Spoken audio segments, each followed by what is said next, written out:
সমন্বয়ক এবং উপদেষ্টা আসিফ মাহমুদের ওপর চরম ক্ষেপেছে সাধারণ শিক্ষার্থীরা।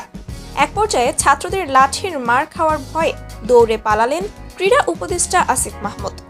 কোটা আন্দোলনের পর সরকার পতনের আন্দোলন শুরু হওয়ার পর থেকে সব জায়গাতেই প্রশংসা কুড়িয়েছে আসিফ মাহমুদ।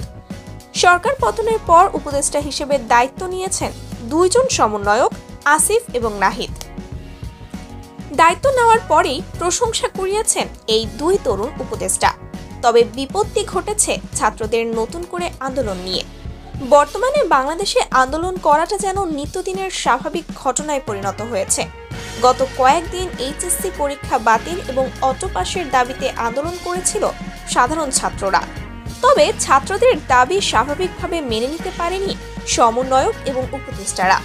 সমন্বয়ক সার্জিস এবং হাসনাত আব্দুল্লাহ সরাসরি বিরোধিতা করেছেন ছাত্রদের এমন আন্দোলন নিয়ে। তারা বলেন, তারা কোনো আলোচনা ছাড়া ছাত্র আন্দোলন করেছে, জাতিকে মেধাশূন্য করতে এমন আন্দোলন করেছে। এর পরদিন ছাত্রদের সাথে সরাসরি দেখা করতে যান উপদেষ্টা আসিফ মাহমুদ। তবে সেখানে গিয়ে ছাত্রদের বোঝাতে থাকলে এক পর্যায়ে ক্ষিপ্ত হয়ে যায় আন্দোলনরত শিক্ষার্থীরা।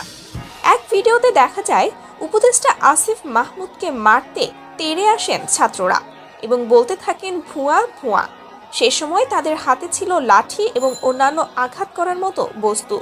আর সাধারণ শিক্ষার্থীদের তোপের মুখে দৌড়ে পালান আসিফ মাহমুদ। সে সময় একদল লোক আবার ছাত্রদের আটকানোর চেষ্টা করেন। পরবর্তীতে নিরাপদে সেই স্থান ত্যাগ করেন আসিফ মাহমুদ। প্রিয় দর্শক, উপদেষ্টাকে মারতে যাওয়ার ঘটনা আপনারা কিভাবে দেখছেন সেটা অবশ্যই কমেন্ট করে জানাতে ভুলবেন না কিন্তু।